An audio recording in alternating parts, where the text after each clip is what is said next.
So what many of the great moral debates in the world today, a lot of which are around gender, have to do with the fact that different societies have different notions of what entitles men and women to respect. I mean, one of the key things about honor is that what the code says depends on who you are. The code for men is different from the code for women very often. The code for gentlemen is different from the code for ordinary people, and so on. But these codes are often local.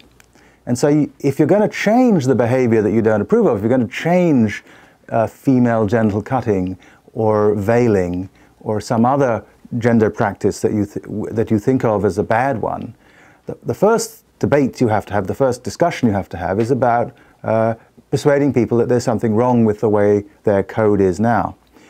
And here, and this is, I think, another key point about honor, here I can draw attention to the fact that honor sometimes leads people to do what morality requires. But very often it doesn't. Morality forbids killing people over small disputes about whether you were lying, but the honor code in the 18th century in England required gentlemen to threaten to kill one another, to try to kill one another if one accused another of lying. Morality is obviously against slavery, but the honor codes of 18th century colonial America assigned honor and dishonor to people on the basis of race in a way that made it possible to enslave black people. And that was clearly against morality. Morality had to be brought to bear against this system. So when we're trying to persuade people in other societies, the first thing we have to, if we think that what their honor codes require is wrong, the first thing we have to do is to see if we can have a conversation with them and if we can get them to see what's wrong about it. What's interesting, I think, and again these historical examples confirm this, is that usually they already know that it's wrong. It's not as if people didn't realize it was crazy to duel. If you read the wills written by gentlemen the night before duels in which they thought they might die, if you read accounts at the time, everybody agrees that there's something crazy about dueling. Boswell asked Dr. Johnson what he thought about dueling, and they had a long conversation at the end of which Dr. Johnson told Boswell, "I agree, I can't explain the rationality of dueling, though I still think we should do it." So they realized the problems already. Dueling was illegal in England from the time of Queen Elizabeth.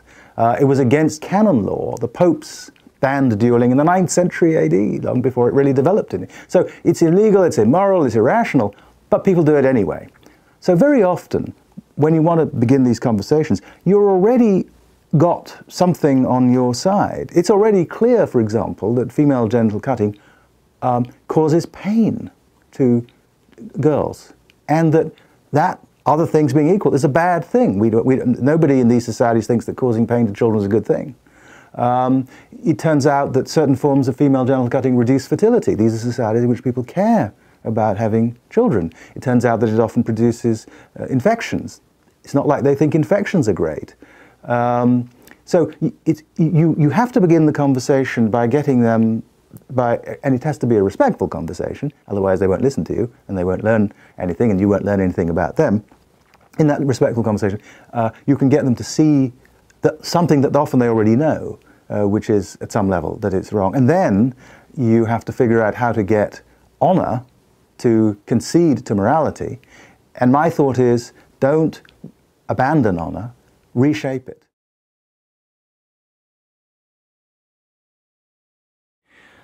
Well, I think of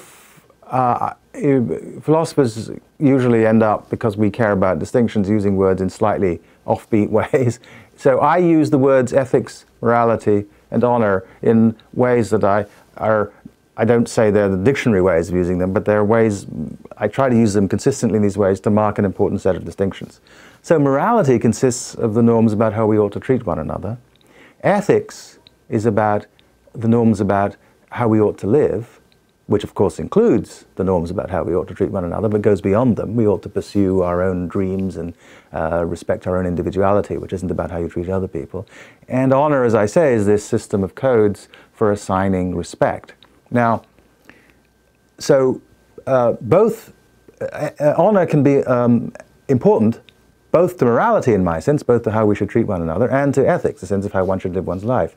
It can be important to morality because many moral norms are held central to honor codes. Most honor codes, for example, make lying dishonorable, and lying is immoral. You ought not, in general, to lie to people.